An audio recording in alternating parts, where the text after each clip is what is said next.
Welcome into the GSMC Sports Podcast for our final segment of the show today. We've been all about the NBA playoffs today, and now we are going to be looking at the biggest storylines headed into the next couple months in the NBA.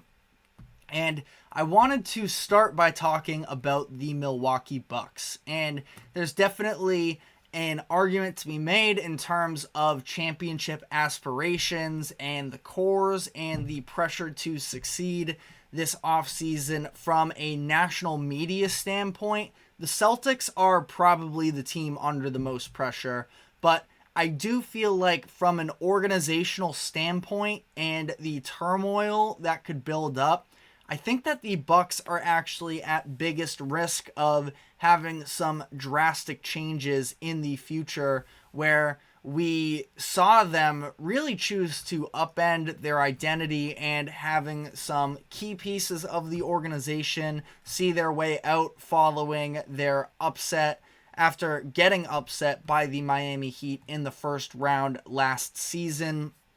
Mind you, this was a playoff series where Giannis played only half of the minutes, walked into a Jimmy Butler masterclass where he averaged something close to 40 points per game, probably closer to the 35 mark, but went absolutely berserk in that first round of the playoffs, and they fire both their head coach, Mike Budenholzer, and they decide to make this splash move, trading for Damian Lillard, and in doing so, they move off of Jrue Holiday, who was another staple of the Bucks championship team in 2021. Now, I understand that this Lillard move also was in part to try and convince Giannis that the team was convinced on their chances to win moving forward. They were sort of trying to sell Giannis after Giannis sort of gave some hints of, well, maybe I don't end up here my entire career. I want to be in an organization where we're committed to winning.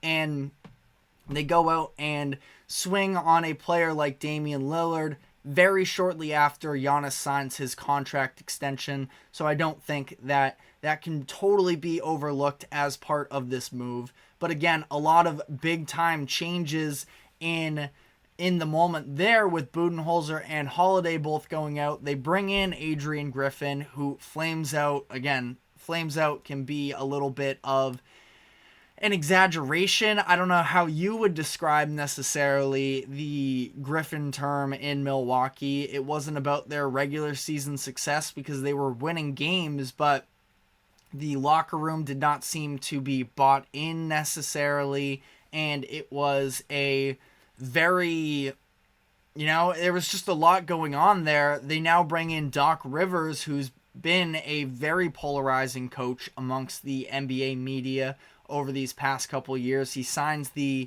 I think a multi-year contract with them. I could be wrong about that. Feel free to fact check me if I am. But if they end up getting upset in the first round, let's just say hypothetically to the Pacers, are they making another coaching change? Again, I'll have to look into how long Doc Rivers is going to be with the Bucks, but they could end up having to be, he's on board through the 2026-27 season, I believe, and that means if they were to move on from him, they could be paying 4 head coaches at once. I'm not sure when the Budenholzer money officially expires, but again, tons of money that they've been filing into their head coaches over the past couple years, and they've really sort of limited their flexibility because of this Lillard move.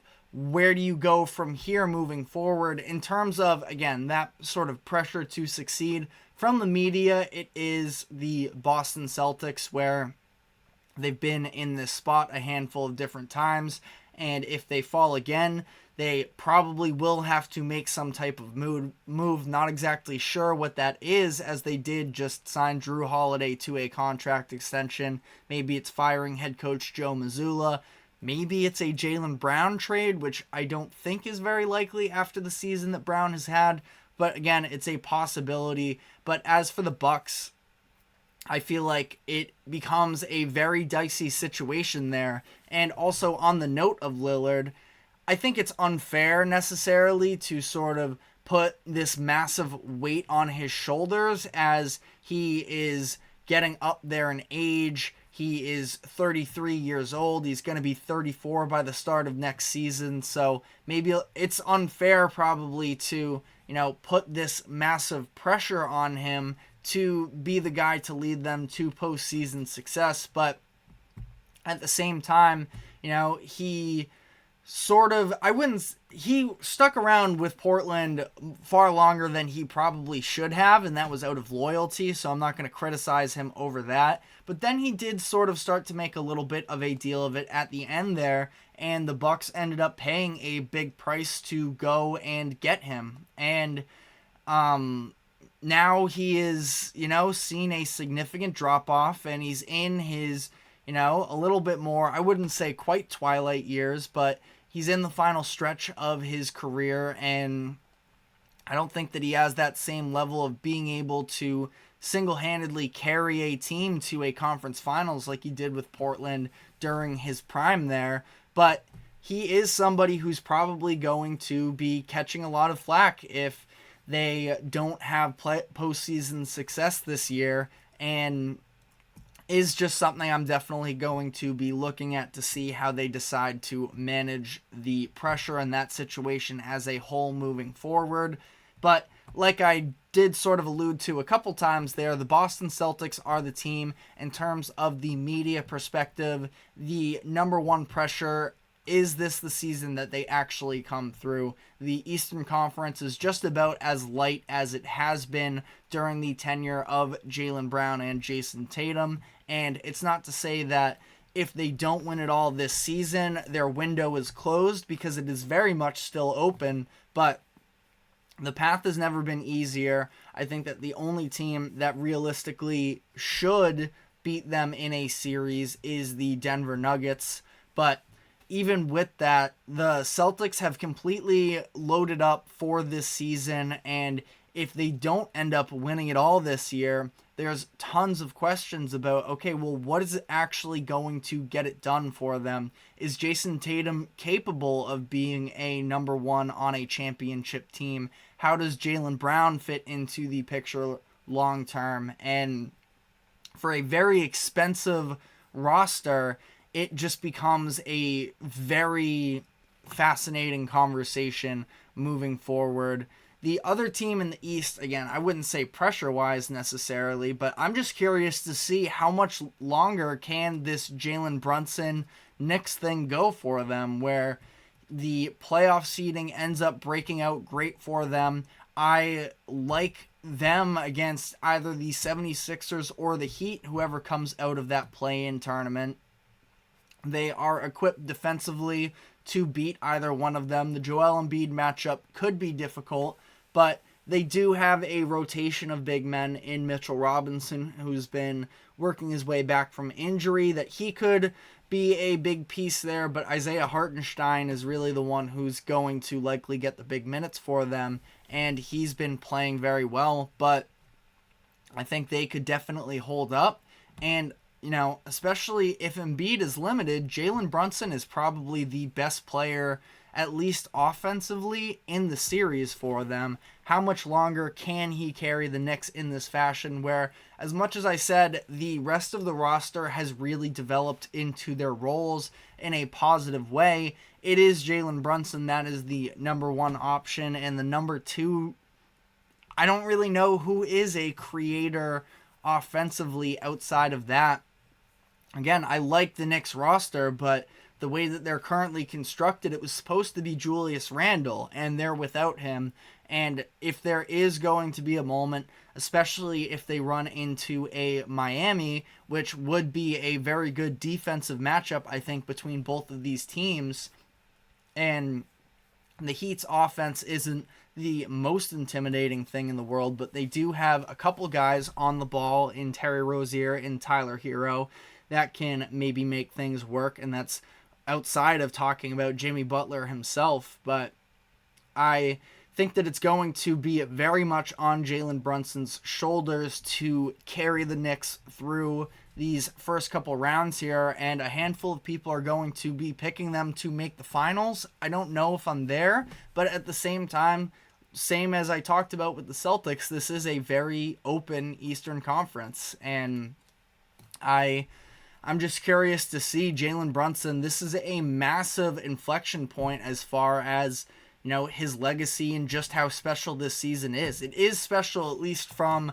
a vibes perspective, of the fact that he won over the entire state of New York, and he was able to put his stamp on making his first ever All-Star game, and that he deserves to be in these All-NBA considerations. But to, you know, what heights can this reach? Is this just going to be a feel-good story? I talked about earlier how Bill Simmons made the comparison to the Isaiah Thomas season with the Boston Celtics. I think I said 18-19 or something then. It was the 16-17 season, I believe, where Isaiah Thomas was averaging 30 and taking over the fourth quarters, like we've seen Jalen Brunson do in a lot of these big-time games.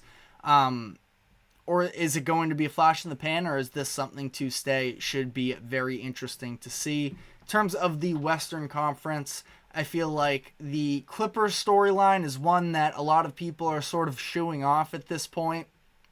That it is this collection of sort of aged stars that are past their prime, but it does still feel like, I mean, we saw them even as early as this year during their dominant stretch, that they can be one of the best teams in the league. It's a matter of, though, do you buy into that version of the Clippers or the one that we've seen this post-All-Star break that hasn't been quite as locked in and has definitely staggered at times? I think a lot of people are overlooking the Clippers. I just picked the Mavericks to beat them as well, so I'm partially guilty of this as well. But I'm also not ready to sort of fully turn the page. Can this team stay fully healthy, and what type of damage can they do if that is the case? Or, unfortunately, are we just past that point at this point of all of their careers? Also in the West, I am definitely looking at the historical aspect of the Denver Nuggets and if they're able to pull off the repeat. Felt like last year this is a team that is very much capable of repeating the way that they are built, the way that they still have their same starting five from last year in their core, and the type of offense that they run is just very easy to sort of plug guys into, and that's why we've seen some of these young players be able to develop and thrive in the situation. But we could definitely be having some, you know, all-time legacy conversations. For Jokic, things are what they are anyways, and I don't really want to dive into the player perspective of it because that discourse is always toxic. But for this Nuggets run here, could be, you know, inching towards that dynasty level. Now, typically, it's got to be 3 championships. It wouldn't just be the back-to-back, but they are in a great position both this season and moving forward in my eyes. And they're the best team in the league as I currently see things. So definitely curious about that. And then the last thing is the idea of, are we going to see any of these young stars fully emerge? We at length talked about the idea of who was the next face of the NBA around the All-Star break. You have 2 of those prime candidates, and really 3 even if you want to include Jason Tatum from the East, but Shai Gilgeous-Alexander and Anthony Edwards. And again, if you want to throw Tatum in that conversation, 3 players on top seeds in their conferences with very solid chances to make some noise during the postseason and emerge as the next big candidate for the face of the league.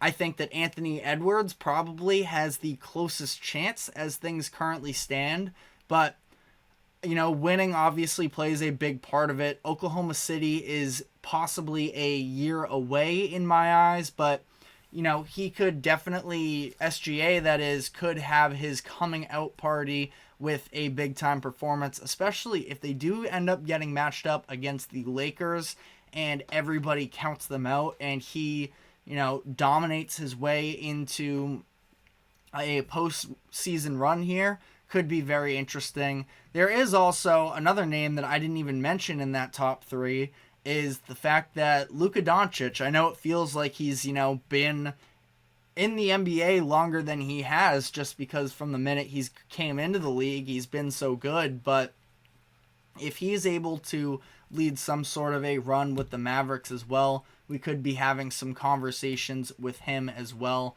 But let me know what you are looking forward to most in the upcoming NBA playoffs. We will be providing tons of in-depth coverage as the games progress here. But for now, we are going to be ending the show. Thank you very much for tuning into the GSMC Sports Podcast. Thank you to the GSMC Sports Network for allowing us to host this show. We are live from 2 to 3 Eastern every weekday. So we will be back tomorrow afternoon, and we will see you then. Thanks for tuning in.